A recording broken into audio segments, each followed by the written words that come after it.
தலைவரை பார்த்து அவர் ஏன் ஊடகத்தில் பேட்டி கொடுக்க மாட்டேங்கிறார், பேட்டி கொடுக்க மாட்டார். இப்போ நான் ஓப்பனா திமுக காரன் பார்த்து கேட்குறேன், நாளைக்கே ஒரு ஸ்டேஜை போடுவோம், எல்லா பத்திரிகையும் கூப்பிடு, 2 பேர் தான் அந்த ஸ்டேஜில் இருக்கணும். எல்லா நிர்வாகிகளும் இந்த கேள்வியை பதில் சொல்லுங்க. ரமேஷ், ராஜ்மோகன் எல்லா பேட்டியிலும் சொல்லுங்க, சேலஞ்ச் விடுற முதலமைச்சரை பார்த்து, எந்த பேப்பர் இல்லாம உன் பக்கத்துல எந்த நிர்வாகி இல்லாம தனியால ஸ்டேஜ்ல வந்து உட்கார். என் தலைவர் தனியா வருவார். 2 பேரை வச்சு பிரஸ் கான்ஃபரன்ஸ் நடத்துவோம். இந்த போட்டிக்கு நான் ரெடினா நாளைக்கே நான் ரெடி, என் தலைவர் ரெடி. இந்த அள்ளு சில்லறைகளை என் தலைவர் பதில் சொல்ல மாட்டார்.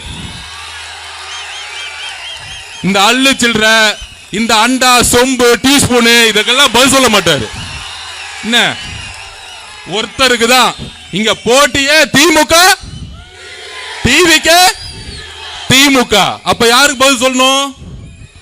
உங்க முதலமைச்சருக்கு உண்மையாலே சமூக நீதியை பத்தி அறிவு இருந்தா, உங்க முதலமைச்சருக்கு பொருளாதாரத்தை பத்தி அறிவு இருந்தா, உங்க முதலமைச்சருக்கு நிர்வாகத்தை பத்தி அறிவு இருந்தா, உங்க முதலமைச்சருக்கு சாதி வாரி கணக்கெடுப்பு பத்தி அறிவு இருந்தா தைரியமா பிரஸ் கான்ஃபரன்ஸ் சொல்லுங்க, எங்க தலைவர் வராரு, நீங்க வாங்க.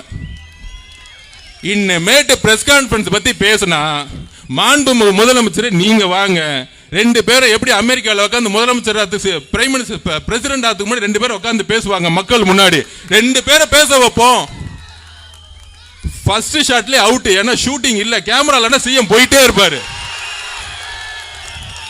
எங்க தலைவருக்கு கேமராவே தேவையில்லை, அவர் ஆல்ரெடி நடிகரா இருந்து வந்தவரியா. வலையொலி இருக்கிறது. உங்கள் கட்சியின் சார்புடைய ரெட் பிக்ஸுக்கு கூட ஒரு பேட்டி கொடுக்க முடியாத தலைவன் எந்த மாதிரியான தலைவன் என்பதை இந்த அரங்கத்தில் நான் எழுப்புறேன். கேட்டா அதுக்கு என்ன சொன்ன, எத்திக்ஸே இல்லையா. சரி, அரசியலும் சரியில்லை, அரசியலும் சாக்கடை, அரசியலும் நாரி. எதுக்கு அரசியலுக்கு வந்தீங்க? அரசியல் சரி பண்ணதான் வந்தீங்க.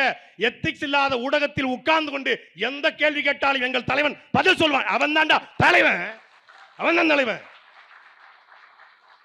கேட்பாங்க, ஆமா எத்திக்ஸ் இல்ல, எத்திக்ஸ் இல்ல, அறம் இல்லை, ஊடகங்களுக்கு கேள்வி கேட்கும். அந்த கேள்வி எப்படி போட்டாலும், எந்த பால் போட்டாலும் 6 அடிப்பான்டா. திரைப்படத்தில் மட்டும் கத்தி படத்தில் ஒரு 200 கேமரா 2G காத்திலே ஒளில் பண்ண ஊர் சார் இது.